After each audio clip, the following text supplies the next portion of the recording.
বাংলাদেশে একটি নতুন দ্বীপের সন্ধান মিলেছে। দ্বীপটির নাম বঙ্গবন্ধু দ্বীপ। প্রায় 10 বর্গ কিলোমিটার আয়তন বিশিষ্ট নতুন এই দ্বীপটি সমুদ্র পৃষ্ঠ থেকে প্রায় 2 মিটার উচ্চতায় অবস্থিত।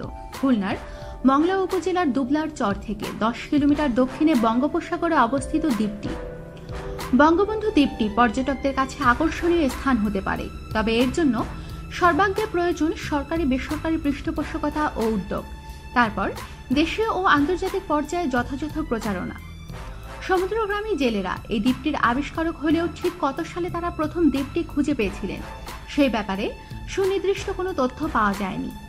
বিভিন্ন তথ্যসূত্র ও জেলেদের কাছ থেকে জানা গেছে, জাতির জনক বঙ্গবন্ধু শেখ মুজিবুর রহমানের একনিষ্ঠ ভক্ত মালেক ফরাজি নামের এক মৎস্য শিকারী 1992 সালে 2 জন জেলেকে নিয়ে কোনো কারণে এই দ্বীপে অবতরণ করেন। পরবর্তীতে তিনি দ্বীপটির নামকরণ করেন বঙ্গবন্ধু দ্বীপ এবং পরবর্তীতে তিনি সেখানে একটি সাইনবোর্ড লাগিয়ে দিয়ে আসেন।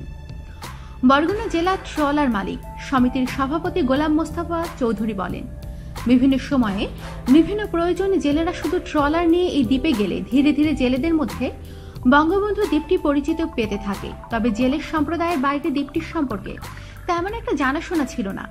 এখন দ্বীপটির সম্পর্কে মানুষ জানতে পেরেছে। তিনি আরো জানান, বরগুনার পাথরঘাটা কিংবা তালতলির চেয়ে মংলা থেকে দ্বীপটির অবস্থান অনেকটাই কাছে।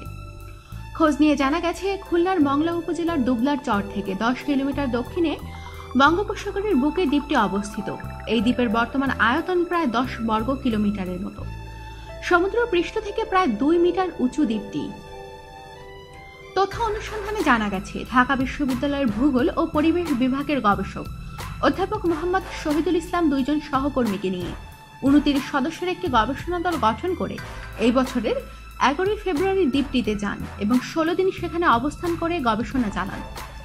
তার দেওয়া তথ্য মতে গত 25 বছরে দ্বীপের স্থায়ী পরিধি 7.84 বর্গ কিলোমিটারের বর্ধিত ও বিস্তৃত হয়েছে।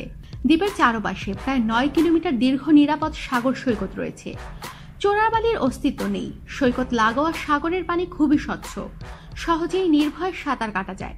সৈকতে লাল কাঁকড়ার আবাস রয়েছে জঙ্গলও, তবে কোনো সরীসৃপ নেই। হরিণ সহ 70টি জীববৈচিত্র্যের সন্ধান পাওয়া গেছে।